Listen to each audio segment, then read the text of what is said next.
ఏపీలో ప్రకంపనలు సృష్టించిన పశువుల అక్రమ రవాణా దందాపై అనకాపల్లి పోలీస్ స్టేషన్లో వరుసగా ఫిర్యాదులు అందుతూ ఉన్నాయి.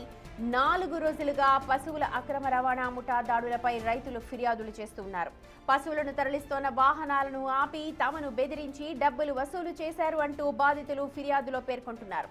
నవీన్, నాని, కాకాని బాబుల పేర్లు చెప్పి బెదిరించారంటూ బాధితులు వాపోతున్నారు. అయితే అసలు పశువుల అక్రమ రవాణా వెనుకున్న వారిని బయటపెట్టే పనిలో పోలీసులు నిమగ్నమై ఉన్నారు. అక్రమార్కుల వెనుక ఎవరున్నారు అన్న దానిపైన పూర్తి స్థాయిలో దర్యాప్తు చేస్తున్నారు.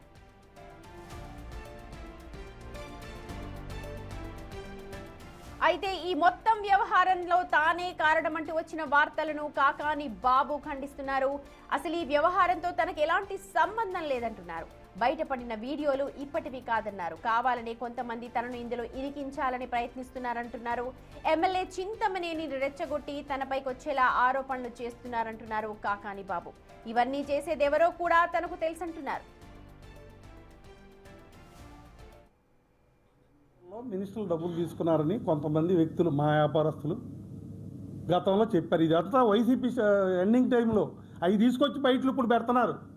మేము ఇచ్చామని. అవి ఇప్పుడు కాదు, ఓల్డ్ బైట్స్.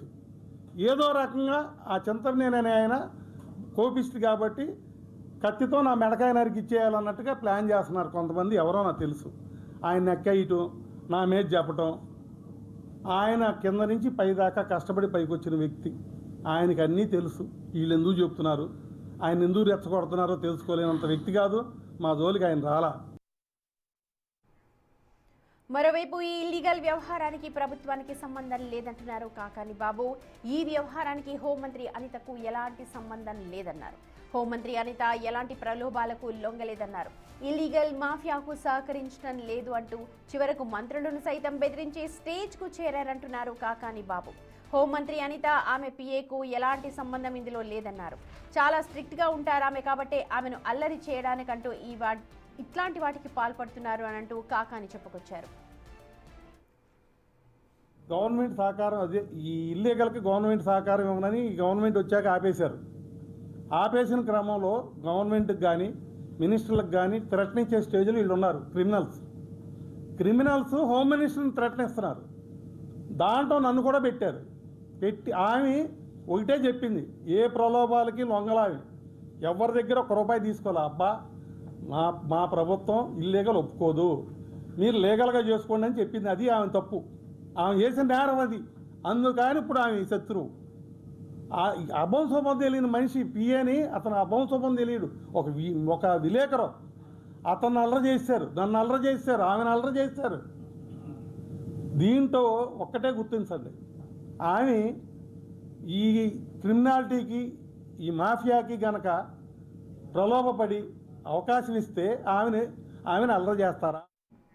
రైట్, మా ప్రతినిధి రాజు అందుబాటులో ఉన్నారు ఈ ఘటనకు సంబంధించి అప్డేట్స్ మనకు అందించడానికి. రాజు, ఎవరు చేస్తున్నారో నాకు తెలుసు, అనవసరంగా మంత్రుల్ని ఇతర వాళ్ళందరినీ కూడా ఇందులో ఇన్వాల్వ్ చేస్తున్నారు అని అంటూ కాకాని బాబు చెప్పుకొస్తూ ఉన్నారు.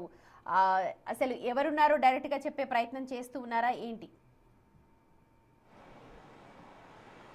సో బిగ్ టీవీ మొదటి నుంచి ప్రచారం చేస్తున్నటువంటి ముఖ్యంగా ఈ పశువుల అక్రమ రవాణా దందాకు సంబంధించి, పశువుల అక్రమ రవాణా జరుగుతున్న దాని మీద బిగ్ టీవీ ఇప్పటి వరకు ఏ విధమైనటువంటి ప్రసారం చేయలేదు. ముఖ్యంగా చూస్తే బిగ్ టీవీ వెలుగులోకి తీసుకొచ్చింది పశువుల అక్రమ రవాణా చేస్తున్నటువంటి వాళ్ళ దగ్గర లేదా పశువుల రవాణా చేస్తున్నటువంటి వాళ్ళ దగ్గర అక్రమంగా డబ్బులు దందా చేస్తున్న వాళ్ళ గుట్టు బయట పెట్టినటువంటిది. ఎందుకంటే కొంతమంది రైతులు, అదేవిధంగా పశు వ్యాపారులు 2, 3, 4 పశువులను వాళ్ళ వ్యాన్లో తీసుకుని వెళ్తున్న వాళ్ళ దగ్గర ఎలాంటి సంబంధం లేకుండా బలవంతంగా డబ్బులు వసూలు చేస్తున్నటువంటి వాళ్ళ ఉదంతాన్ని బయట పెట్టాం. కానీ కాకాని బాబు చెప్తున్నటువంటి కొన్ని వివరాలను, తన ప్రెస్ బ్రీఫింగ్ చేసినటువంటి వివరాలను చూస్తే ఖచ్చితంగా ఇది చాలా పెద్ద మాఫియాకి దారి తీసినటువంటి ఎన్నో విషయాలు బయటపడినటువంటి పరిస్థితి కనిపిస్తుంది. బిగ్ టీవీ వెలుగులోకి తీసుకొచ్చినటువంటి ఈ పశువుల అక్రమ రవాణాలో చేస్తున్నటువంటి దందాకి సంబంధించి ఇప్పటికే అనకాపల్లి పోలీస్ స్టేషన్లో వరుసగా కేసులు నమోదవుతున్నటువంటి పరిస్థితి కనిపిస్తుంది. ముఖ్యంగా 4 రోజుల క్రితం అటు విజయనగరం విజయనగరం జిల్లాకు సంబంధించినటువంటి గొల్లపల్లి గొల్లబాబు అనే వ్యక్తి ఆ అనకాపల్లి పోలీసులకైతే నవీన్ అనే వ్యక్తి మీద పోలీసులకు ఫిర్యాదు చేశాడు. నిన్న ఆ కొమ్మనాపల్లి కిరణ్ కుమార్ అనే ఒక డ్రైవరు ఆ నవీన్ పైనే అనకాపల్లి పోలీసులకైతే ఫిర్యాదు చేసినటువంటి పరిస్థితి ఉంది. ఈ 2 పోలీస్ కేసుల్ని తీసుకున్నటువంటి ఆ పోలీసులు ప్రస్తుతం అయితే దీని మీద విచారణ చేస్తున్నటువంటిది అయితే ఉంది. అయితే హోంమంత్రి పిఏ పై వచ్చినటువంటి గణేష్ పై వచ్చినటువంటి ఆరోపణలకు సంబంధించి ఇప్పటికే హోంమంత్రి వంగలపూడంతా విచారణకు ఆదేశించారు. కానీ ఆ విచారణ మరి ఏ స్థాయిలో ఉందనేది ఇప్పటివరకు తెలిసినటువంటి పరిస్థితి లేదు. కానీ ముఖ్యంగా చూస్తే ఈ మొత్తం వ్యవహారానికి కారకుడిగా చెప్పబడుతున్నటువంటి కాకాని బాబు కొన్ని వీడియోలు బయటపడ్డాయి. అవి వైసీపీ చివరి టైంలో బయటపడినటువంటి ఆడియోలు, వాటికి నాకు ఏ సంబంధం లేదు. అవి వైసీపీ చివరి సమయంలో అని చెప్తూనే చింతమనేని ప్రభాకర్ ఎమ్మెల్యేగా ఉన్నారని చెప్తున్నారు. వైసీపీ అధికారంలో ఉన్నటువంటి సమయంలో 2019 నుంచి 24 వరకు చింతమనేని ప్రభాకర్ ఎమ్మెల్యే గలారు, ఎక్స్ఎమ్మెల్యేగా ఉన్నటువంటి పరిస్థితి అయితే ఉంది. మరి ఎక్స్ఎమ్మెల్యేగా ఉన్నటువంటి చింతమనేని ప్రభాకర్ ఎమ్మెల్యేగా ఉండి ఏ విధంగా ఈ దందాకి డబ్బులు ఇవ్వాలని వాళ్ళ సన్నిహితులందరి చేత, అంటే ఈ వ్యాపారం చేస్తున్నటువంటి వాళ్ళందరి చేత కొన్ని డబ్బులు పోగు చేసి చింతమనేనికి ఇవ్వడానికి ఏ విధంగా కాకాని బాబు సిద్ధపడ్డాడో అర్థం కానటువంటి పరిస్థితి అయితే కనిపిస్తుంది.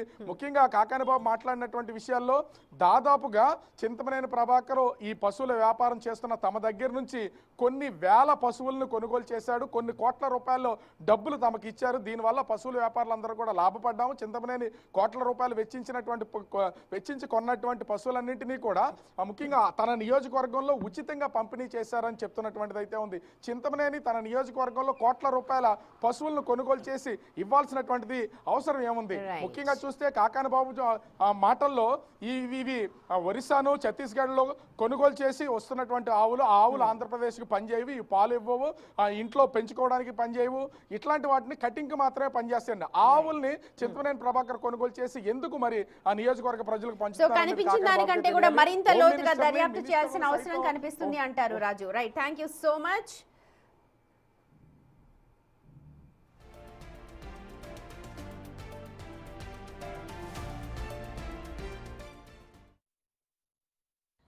నాది ఒక బొలెరో వెహికల్, దాని మీద 4 పశువులు తీసుకెళ్తూ ఉండగా అనకాపల్లి డైట్ కాలేజీకి ఎదురుగా ఒక 4 వ్యక్తులు కారు మీద వచ్చి నా వెహికల్కి అడ్డం పెట్టి దౌర్జన్యంగా అమౌంట్ కొట్టాలనేసి, లేకపోతే అమౌంట్ కట్టకపోతే నీ బండి సీజ్ అయిపోద్ది అని చెప్పి బెదిరించి దౌర్జన్యంగా కొద్ది అమౌంట్ తీసుకున్నారు. 3000 నేను ఫోన్పే చేశాను. దానికి నాకు ఏదైనా కంప్లైంట్, అందువల్ల నేను స్టేషన్కి కంప్లైంట్ చేశాను. నాకేం న్యాయం జరగాలని నేను రోజువారీ వ్యాపారిగా చేసుకోవడానికి కొన్ని సొమ్ముల్ని తీసుకెళ్తుండగా అడ్డుగా దౌర్జన్యం చేశారు. నాకు న్యాయం జరిగించాలని మన అనకాపల్లి